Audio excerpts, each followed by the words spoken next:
ये उत्तराखंड की वो रात थी जब आसमान से बरसते पानी ने सब कुछ तबाह कर दिया।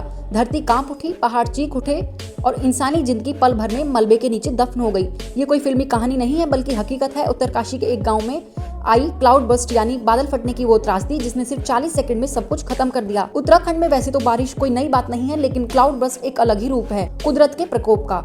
एक सीमित इलाके में जब बहुत तेज बारिश बहुत कम वक्त में होती है तो वो बारिश नहीं जल प्रलय बन जाती है। यही हुआ उत्तरकाशी में।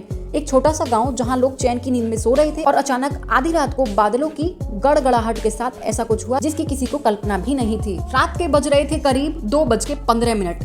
गांव में सब कुछ शांत था, सिर्फ पहाड़ों की ठंडी हवा चल रही थी। तभी एक भारी गर्जना हुई, जैसे आसमान खुद फट पड़ा हो। कुछ ही सेकंड्स में तेज बारिश ने पूरे गांव को ढक लिया। पानी इतना तेजी से बरस रहा था कि वो सीधे पहाड़ से फिसलकर गांव की ओर बहने लगा और फिर सिर्फ 40 सेकंड में सब कुछ खत्म हो गया। घर, मंदिर, सड़कें, खेत, पेड़ सब कुछ पानी के साथ बह गया। लोग जो अपने घरों में थे उन्हें संभालने का मौका तक नहीं मिला। कई लोग अपने बच्चों को गोद में उठाए बाहर निकलने ही वाले थे कि दीवारें गिर गईं। किसी ने छत पर चढ़कर जान बचाई तो कोई बहते हुए पानी में लापता हो गया। रात भर गांव में चीख पुकार मची रही। मोबाइल नेटवर्क ठप, बिजली बंद, सड़कें गायब, मदद मांगने का कोई तरीका ही नहीं बचा। सुबह जब रेस्क्यू टीम पहुंची तो वहां सिर्फ मलबा था और मलबे के नीचे इंसानों की जिंदगी दबी हुई थी। बचाव कार्य शुरू हुआ लेकिन बारिश लगातार जारी थी। जेसीबी मशीनें भी पहाड़ की मिट्टी में फंस गईं। कई लोग जिनके घर बह गए थे वो खुद फावड़े लेकर अपनों को ढूंढने लगे। माओ की गोदें सुनी हो गई, बच्चों के सिर से पिता का साया उठ गया। सरकार की ओर से मदद पहुंची लेकिन तब तक बहुत देर हो चुकी थी। जिनके पास सब कुछ था वो अब सिर्फ कपड़े में लिपटी यादें लिए खड़े थे। और सबसे बड़ा सवाल ये था कि आखिर ये हुआ क्यों। वैज्ञानिकों के अनुसार उत्तराखंड जैसे हिमालयी क्षेत्र में क्लाउड बस्ट एक सामान्य प्रक्रिया बनती जा रही है, लेकिन इसकी वजह इंसानी दखल भी है। पेड़ों की कटाई, अवैज्ञानिक निर्माण कार्य, नदी के किनारे बसावट, ये सब मिलकर कुदरत को क्रोधित कर रहे हैं। जिस जमीन को सहारा देने वाले पेड़ थे वो अब गायब हैं। बारिश सीधी पहाड़ों पर गिरती है और बहकर तबाही लाती है। उत्तरकाशी की त्रासदी हमें एक बहुत बड़ा संदेश देती है कि कुदरत के साथ खिलवाड़ का नतीजा बहुत भयावह हो सकता है। वो 40 सेकंड सिर्फ एक गांव के लिए नहीं बल्कि पूरे उत्तराखंड और देश के लिए चेतावनी थे। हम जानते हैं क्लाउड बस्ट होता क्या है। क्लाउड बस्ट यानी बेहद कम समय में सीमित क्षेत्र में होने वाली अत्यधिक बारिश। जब बहुत अधिक मात्रा में पानी कुछ ही मिनटों में गिरता है तो नालों, नदियों और जल निकासी की व्यवस्था अचानक जवाब दे देती है। यही पानी सैलाब बनकर सब कुछ बहा ले जाता है। हिमालय क्षेत्र खासकर उत्तराखंड इस तरह की घटनाओं के लिए बेहद संवेदनशील माने जाते हैं। रात की लगभग 2:15 धराली गांव के ऊपर अचानक काले बादलों का जमावड़ा हुआ। एक गड़गड़ाहट की आवाज आई, फिर कुछ ही पलों में आसमान से ऐसी बारिश बरसने लगी जैसे कोई टैंकर खाली कर रहा हो। पहाड़ों से नीचे की ओर बहते हुए इस पानी ने सीधा गांव को निशाना बनाया। घर जो कल तक सुरक्षित थे देखते ही देखते बहने लगे।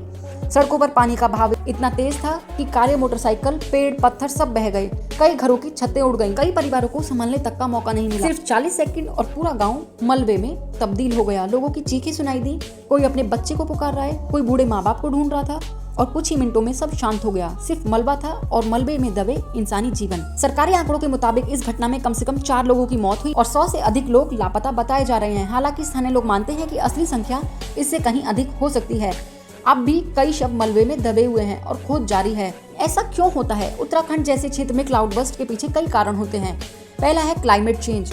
वैश्विक तापमान में वृद्धि के चलते बारिश के पैटर्न में बदलाव हो रहा है। इससे असमय और अत्यधिक बारिश होती है। पहाड़ों पर अनियंत्रित विकास कार्य, होटल, सड़कें और जल विद्युत परियोजनाएं, ये सब मिट्टी की पकड़ कमजोर कर देते हैं। नतीजा, बारिश का पानी सीधा नीचे आता है और बर्बादी कर देता है। कई गांव और कस्बे नदियों के बेहद नजदीक बसा दिए जाते हैं। जब बाढ़ आती है तो सबसे पहले वही प्रभावित होते हैं। वैसे दोस्तों, इसरो और IMD जैसे स्थानों ने पहले ही चेतावनी दे दी थी कि उत्तराखंड का क्षेत्र अत्यधिक संवेदनशील है। वैज्ञानिकों के मुताबिक आने वाले वर्षों में इस तरह की घटनाएं और भी बढ़ सकती हैं अगर हमने समय रहते ठोस कदम नहीं उठाया तो। फिर उस घटना के बाद राष्ट्रीय आपदा प्रतिक्रिया बल यानी NDRF, राज्य आपदा बल SDRF, सेना और पुलिस के जवान राहत कार्यों में जुट गए। हेलीकॉप्टर से फंसे लोगों को निकाला गया, खाने पीने और दवाइयों की व्यवस्था की गई, लेकिन दुर्गम इलाकों में राहत पहुंचाना अब भी मुश्किल है। सरकार ने मुआवजे की घोषणा की, मगर जिनका सब कुछ चला गया उनके लिए ये सिर्फ एक कागजी सहानुभूति जैसा लगता है। एक माँ जिसने 2 बच्चों को अपनी गोद में उठाया और भागी, लेकिन बहाव इतना तेज था कि दोनों बच्चे छूट गए। एक बुजुर्ग दंपति जिनका पूरा घर बह गया, वो खुद किसी तरह पेड़ पर चढ़कर रात भर लटके रहे। एक युवक जो अपने दोस्त के साथ बाहर था, घर लौटा तो देखा जहाँ घर था वहाँ अब सिर्फ पत्थर थे। उत्तरकाशी की त्रासदी सिर्फ एक चेतावनी नहीं, एक गंभीर अलार्म है। आने वाले सालों में जब मानसून और तीव्र होगा तो हमें तैयार रहना होगा। गांवों को पुनर्स्थापित करना होगा, पहाड़ों में अनियंत्रित निर्माण पर रोक लगानी होगी, जल निकासी, वर्षा पूर्व चेतावनी और रेस्क्यू मैपिंग जैसे तकनीकी उपायों को तेज करना होगा। धराली अब सिर्फ एक नाम नहीं, एक प्रतीक बन गया है। इंसानी लापरवाही और कुदरत के क्रोध का प्रतीक बन गया है। लोग अब भी उस मलबे में उम्मीदें खोज रहे हैं। कोई टूटी हुई चूड़ियां देखता है, कोई स्कूल बैग, कोई भगवान की मूर्ति। हर चीज एक कहानी कहती है उस तबाही की जो सिर्फ 40 सेकंड में आई और सब कुछ छीन कर ले गई। कुदरत ने अपना संदेश दे दिया है, अब हम पर है कि हम उसे क्या सबक लेते हैं। और हम जो आज इस वीडियो को देख रहे हैं, हमारी जिम्मेदारी है कि हम समझें प्रकृति कभी चेतावनी नहीं देती, वो सीधे कार्यवाही करती है। इसलिए अभी वक्त है संभलने का, रुकने का और सीखने का। जिन लोगों की जान गई है, भगवान उन्हें अपने चरणों में स्थान दे, उनकी आत्मा को शांति दे। आप भी कमेंट में ओम शांति जरूर लिखें। और ऐसे ही इन्फॉर्मेशनल वीडियोस के लिए चैनल को सब्सक्राइब कर देना, वीडियो को लाइक कर देना ताकि आने वाली वीडियोस की नोटिफिकेशन आप तक पहुंच जाए। मिलते हैं अगली वीडियो में, तब तक के लिए जय श्री राम।